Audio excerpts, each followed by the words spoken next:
Dans cette vidéo, je vous propose de découvrir 10 acteurs africains qui repoussent les limites à Hollywood et s'imposent comme des acteurs de premier plan. Née au Mexique de parents kényans, elle possède une double nationalité pour les deux pays. Lupita est la lauréate d'un Oscar à 35 ans, a fait une course de rêve à Hollywood et est l'une des actrices les plus recherchées de l'industrie à l'heure actuelle. L'actrice s'est illustrée dans le film « 12 ans un esclave », dans lequel elle a joué Patsy, devenant le premier Kényan et le premier Mexicain à gagner le prix.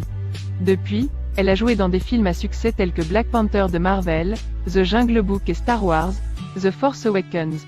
L'actrice a eu 56 nominations, gagnant 36 fois.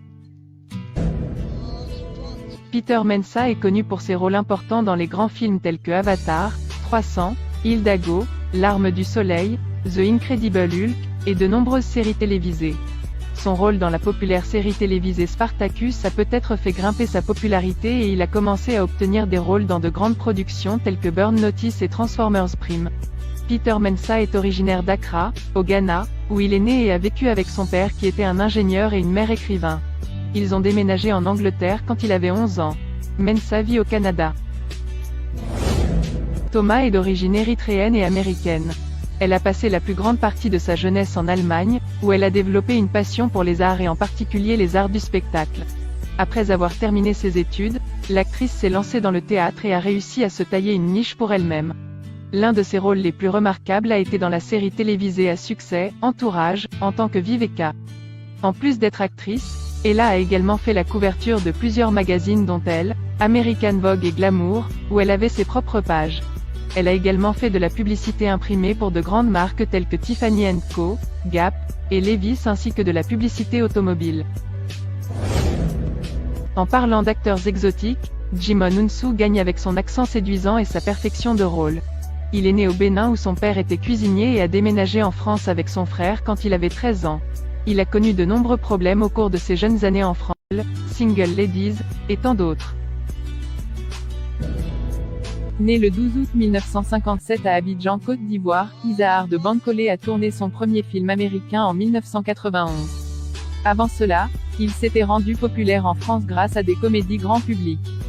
Le comédien débarque à Paris en 1975 pour étudier les mathématiques.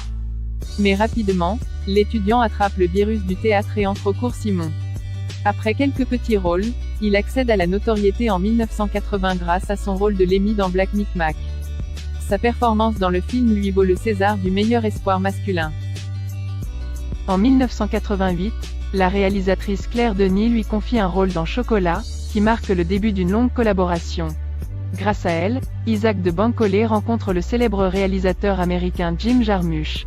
C'est donc en 1991 qu'il entame sa carrière américaine avec Night on Earth. Les deux artistes retravailleront ensemble, notamment dans Ghost Dog. À l'image de son parcours français, l'acteur enchaîne grosses productions et films plus intimistes. Quand il ne tourne pas avec le réalisateur danois Lars von Trier, Manderley, 2005, c'est devant la caméra de Martin Campbell que l'Ivoirien exerce ses talents d'acteur, Casino Royale, 2006. Récemment, le comédien a retrouvé ses réalisateurs fétiches dans The Limits of Control de Jim Jarmusch et White Material, mis en scène par Claire Denis.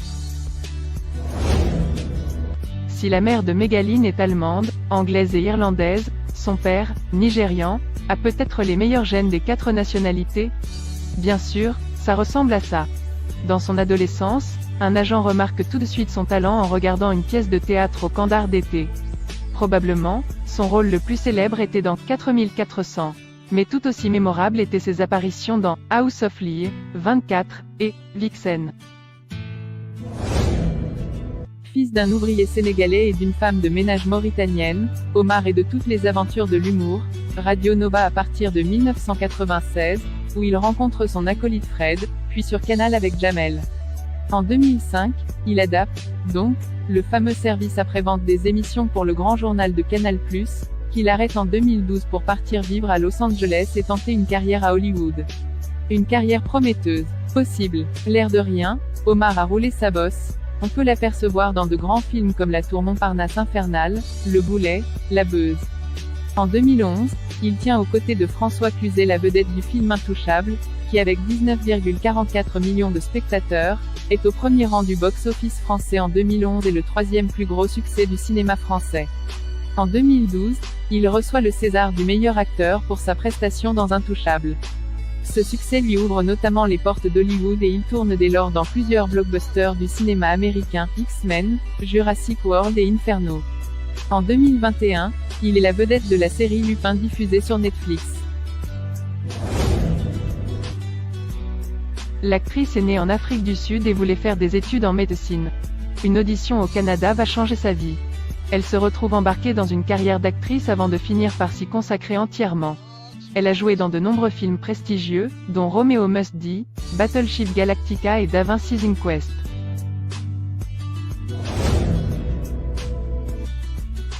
Née le 10 juillet 1977 à Londres, Chiwetel Ejiofor est lui aussi d'origine nigériane. Et à l'instar de son compatriote Oleyowo, le comédien débute au théâtre en jouant des classiques tels Othello, de Shakespeare. Alors qu'il brille sur les planches, l'Anglais décide d'ajouter une corde à son arc en se lançant dans le cinéma. Sous la direction de Steven Spielberg, l'acteur fait ses premiers pas à Hollywood avec Amistad, en 1997, film inspiré de l'histoire vraie d'esclaves africains qui décident, au XIXe siècle, de se retourner contre leur maître. Depuis, Ejiofor a eu l'occasion de travailler avec des réalisateurs comme Spike Lee ou encore John Singleton. En 2007, il collabore avec le metteur en scène britannique Ridley Scott sur le film American Gangster. 2 ans plus tard, il sauve le monde dans 2012, un film de Roland Emmerich. En 2013, on l'a vu aux côtés de l'acteur américain Jim Caviezel dans Savannah, un drame d'Annette Heywood Carter sur l'amitié entre un aristocrate blanc et un esclave affranchi dans le sud des États-Unis, au début du XXe siècle.